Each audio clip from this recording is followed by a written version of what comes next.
Hi, നിങ്ങളെല്ലാവരും company board LGSന്റെ course എടുത്തവരാണെന്ന് കരുതുന്നു. അപ്പോൾ ആ ഒരു കോഴ്സിൽ നിങ്ങൾക്ക് എന്തൊക്കെ കാര്യങ്ങളാണ് നമ്മളുടെ ആപ്പിലൂടെ ലഭ്യമാകുന്നത് എന്നാണ് ഞാൻ ഈ ഒരു വീഡിയോയിലൂടെ കാണിച്ചു തരുന്നത്. നിങ്ങൾ പ്ലേ സ്റ്റോറിൽ നിന്നും ഡൗൺലോഡ് ചെയ്ത ആപ്പ് ഇൻസ്റ്റാൾ ചെയ്ത് കോഴ്സ് പർച്ചേസ് ചെയ്തതിന് ശേഷം നമ്മൾ ആപ്പ് ഓപ്പൺ ചെയ്യുമ്പോൾ നിങ്ങൾക്ക് ഇപ്പോൾ സ്ക്രീനിൽ കാണുന്ന പോലെ ആയിരിക്കും ഇന്റർഫേസ് ഉണ്ടായിരിക്കുക. അതിൽ മൈ കോഴ്സ് എന്ന് പറയുന്ന ആ ഒരു ബട്ടണിൽ ക്ലിക്ക് ചെയ്ത് കഴിഞ്ഞാൽ നമ്മൾ പർച്ചേസ് ചെയ്ത കമ്പനി ബോർഡ് LGSന്റെ കോഴ്സ് അവിടെ നിങ്ങൾക്ക് കാണാൻ സാധിക്കും. ഇനി ആ ഒരു കോഴ്സ് നമ്മൾ സെലക്ട് ചെയ്ത് കൊടുത്തു കഴിഞ്ഞാൽ നിങ്ങൾക്ക് അവിടെ ഒരു പുതിയ ഇന്റർഫേസ് ആയിരിക്കും വരുന്നത്.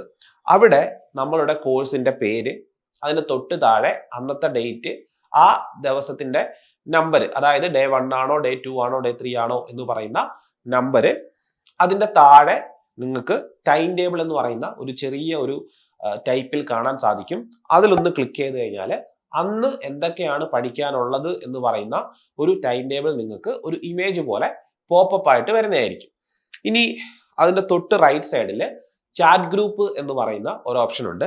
ചാറ്റ് ഗ്രൂപ്പിൽ ക്ലിക്ക് ചെയ്ത് കഴിഞ്ഞാൽ നമ്മൾ ടെലഗ്രാമിൽ മുൻകാലങ്ങളിൽ എടുത്തിരുന്നത് പോലെ നിങ്ങൾക്ക് ചാറ്റ് ചെയ്യാനുള്ള, അല്ലെങ്കിൽ നിങ്ങളുടെ ഡൗട്ടുകൾ ചോദിക്കാനുള്ള, നിങ്ങളുടെ സംശയങ്ങൾ പറയാനുള്ള ടെലഗ്രാം ഗ്രൂപ്പിലേക്ക് നിങ്ങൾ ജോയിൻ ആകുന്നതായിരിക്കും. ഓക്കെ, ഇനി വീണ്ടും നമ്മൾ ബാക്കിലേക്ക് വന്ന് നമ്മുടെ ആപ്പിലോട്ട് വരികയാണെങ്കിൽ ആപ്പിൽ നിങ്ങൾക്ക് കണ്ടന്റുകൾ അല്ലെങ്കിൽ അന്നത്തെ ടൈം ടേബിളിൽ പഠിക്കാനുള്ള കണ്ടന്റുകൾ കാണാൻ സാധിക്കും. ഇപ്പോൾ ഉദാഹരണത്തിന് ഇവിടെ ഗോളീയ ദർപ്പണങ്ങൾ എന്ന് പറയുന്ന ഒരു ചാപ്റ്ററാണ് നിങ്ങൾ കാണുന്നത്. അതിലൊന്ന് ക്ലിക്ക് ചെയ്ത് കഴിഞ്ഞാൽ നിങ്ങൾക്ക് എന്താണ് പുതിയൊരു ഇന്റർഫേസിലോട്ട് പോകും. അതായത് ആ ഗോളീയ ദർപ്പണങ്ങൾ അല്ലെങ്കിൽ ആ ഒരു ടോപ്പിക്കിന്റെ വീഡിയോ ക്ലാസ് നിങ്ങൾക്ക് കാണാൻ സാധിക്കും. അതിന്റെ തൊട്ട് താഴെയായിട്ട് ആ ഒരു ടോപ്പിക്കുമായി ബന്ധപ്പെട്ടിട്ടുള്ള PDF ഫയലുകൾ, അതായത് SSCRT ചാപ്റ്റർ ആണെങ്കിൽ അതിന്റെ ഫയല്, ഹൈലൈറ്റ് ചെയ്ത PDF ആണെങ്കിൽ അതിന്റെ ഫയല്, മിസ് എടുത്ത ക്ലാസിന്റെ സ്ലൈഡ് ആണെങ്കിൽ ആ സ്ലൈഡ്, അങ്ങനെ അതുമായി ബന്ധപ്പെട്ട് ഏതൊക്കെ PDF ഉണ്ടോ ആ PDF എല്ലാം നിങ്ങൾക്ക് കാണാൻ വേണ്ടി സാധിക്കും. ഇനി നിങ്ങൾക്ക് അവിടെ പ്രാക്ടീസ് എക്സാം ഇട്ടിട്ടില്ല, ഭാവിയിൽ നിങ്ങൾക്ക് ആ ഒരു സെപ്പറേറ്റ് ടോപ്പിക്കിന്റെ എക്സാമും എഴുതുന്ന രീതിയിലേക്ക് നമ്മൾ ആപ്പിനെ അപ്ഗ്രേഡ് ചെയ്യുന്നതായിരിക്കും. ഇനി നമ്മൾ ബാക്കിലേക്ക് വന്നതിന് ശേഷം നിങ്ങൾക്ക് അന്നത്തെ ടൈം ടേബിളിൽ പഠിക്കാൻ തന്നിട്ടുള്ള ഒരു 4 or 5 കണ്ടന്റുകൾ കാണും. അതെല്ലാം ഇതുപോലെ നിങ്ങൾക്ക് ഓപ്പൺ ചെയ്ത് വീഡിയോ ക്ലാസ് കണ്ടുകൊണ്ടും അതുപോലെ PDF മെറ്റീരിയൽ ഉപയോഗിച്ചുകൊണ്ടും പഠിക്കാൻ സാധിക്കും. ഇനി നിങ്ങൾ താഴേക്ക് സ്ക്രോൾ ചെയ്യുകയാണെങ്കിൽ നിങ്ങൾക്ക് അവിടെ ഡെയിലി എക്സാം എന്ന് പറയുന്ന ഒരു എക്സാം വന്നിട്ടുണ്ടായിരിക്കും. ആ എക്സാം എന്ന് പറയുന്നത് അന്നത്തെ ദിവസം പഠിക്കാൻ വേണ്ടി നിങ്ങൾക്ക് തന്നിട്ടുള്ള കണ്ടന്റിന്റെ എക്സാം ആണ്.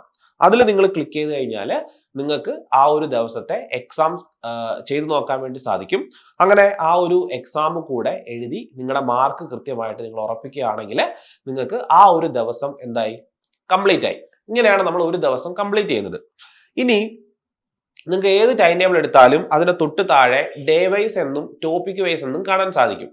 അതായത് ഡേ വൈസിൽ നിങ്ങൾ ക്ലിക്ക് ചെയ്ത് കഴിഞ്ഞാൽ നിങ്ങൾക്ക് ഡേ 1, ഡേ 2, ഡേ 3, ഡേ 4 എന്ന് പറയുന്ന ഓരോ ബട്ടൺസ് കാണാൻ സാധിക്കും. അതായത് ഡേ 1ൽ ക്ലിക്ക് ചെയ്താൽ നിങ്ങൾ ഡേ 1ലെ ടൈം ടേബിളിലോട്ട് പോകും, ഡേ 2ൽ ക്ലിക്ക് ചെയ്താൽ ഡേ 2ലേക്ക് പോകും. ഇങ്ങനെ നിങ്ങൾക്ക് ഏത് ദിവസം, നിങ്ങൾക്ക് ഇഷ്ടമുള്ള ഏത് ദിവസത്തിലോട്ട് വേണേലും പോയിട്ട് റിവിഷൻ ചെയ്ത് പഠിക്കാൻ വേണ്ടി സാധിക്കും. ഓക്കെ, ഇനി വീണ്ടും ബാക്ക് വന്നു കഴിഞ്ഞാൽ ടോപ്പിക് വൈസ് എന്നൊരു ഗ്രൂപ്പ് കാണും. ടോപ്പിക് വൈസ് എന്ന് പറയുന്ന ഒരു ബട്ടൺ കാണും.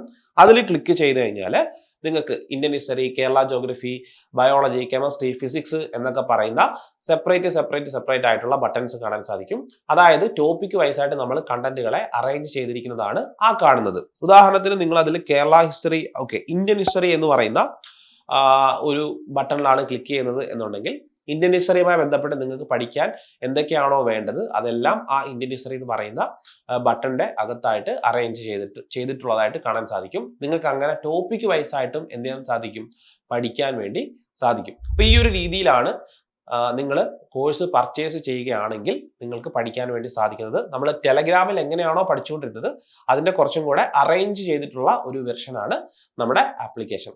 അപ്പോൾ ഈ ഒരു കോഴ്സിൽ ജോയിൻ ചെയ്ത് നിങ്ങൾക്ക് എല്ലാവർക്കും എങ്ങനെയാണ് ഈ ആപ്പ് വർക്ക് ചെയ്യുന്നത് എന്ന് മനസ്സിലായി എന്ന് കരുതുന്നു. Thank you.